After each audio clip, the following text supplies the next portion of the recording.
చాలామంది అనుకుంటారు ప్రియులారా, ప్రార్థన అంటే ఏదో ఒక వర్గానికి దేవుడు అప్పగించిన పని కాదు. ప్రార్థన ఎవరు చేయాలి తెలుసా? అందరూ చేయాలి. నమ్మిన వాళ్ళకి సరే చెప్పండి, ప్రార్థన ఎవరు చేయాలా? అందరూ చేయాలా. మనకు తెలుసు 10వ అధ్యాయము రోమపత్రిక 12వ వచనంలో ఏముందో తెలుసా? తనకు ప్రార్థన చేయువారు అందరికీ కృప చూపుటకు ఆయన ఐశ్వర్యవంతుడై ఉన్నాడు.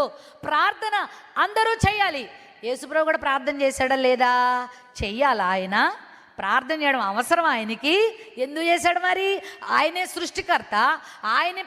ఆయన కార్యాలు చేస్తే సముద్రాలు మీద తుఫాన్లు అణిగిపోయాయి. ఆయన మరి ఆజ్ఞాపిస్తే మరి కుష్ఠరోగులు బాగుపడ్డారు. ఆయన ఆజ్ఞాపిస్తే చచ్చినోళ్ళు లేచారు. ఆయన ఆజ్ఞాపిస్తే మొండి దయ్యాలు పారిపోయినాయి. మరి ఆయనకి ఎందుకు ప్రార్థన? ఆయన ప్రార్థనలో ఉన్న శక్తి ఏంటో చూపించాలని ప్రార్థన చేసి మాదిరి చూపించాడు మన దేవుడు. హల్లెలూయా.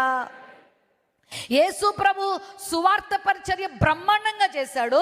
సువార్త పరిచర్య ఎంత బ్రహ్మాండంగా చేశాడో ప్రార్థనా పరిచర్య కూడా అంతే గొప్పగా చేశాడు. ఆయన 2 సమపాళ్లలో చేశాడు. సువార్త పరిచర్య కొరకు అహర్నిశలు, కొండలు, మెట్టలు, లోయలు, సముద్రాలు దాటాడు. మిట్ట మధ్యాహ్నం అన్నా చూడలేదు, పట్టపగలు చూడలేదు, అర్ధరాత్రి చూడలేదు. మరి ఎక్కడికైనా ప్రయాణాలు చేసి సేవ చేశాడు. ఎట్ ది సేమ్ టైం పెందల కడనే లేచి అరుణోదయమునే అరణ్యములోనికి వెళ్ళి ఆయన ప్రార్థన చేశాడు. రాత్రంతా ప్రార్థనలో గడిపాడు. మిట్ట మధ్యాహ్నపు వేళ కూడా ప్రార్థన చేశాడు. అంటే ప్రార్థనకి ఆయన ఎంత ప్రాధాన్యత ఇచ్చాడో ఒకసారి మీరు క్రైస్ట్ వర్షిప్ సెంటర్లో ఉన్న వాళ్ళందరూ ఆలోచన చేయాలా.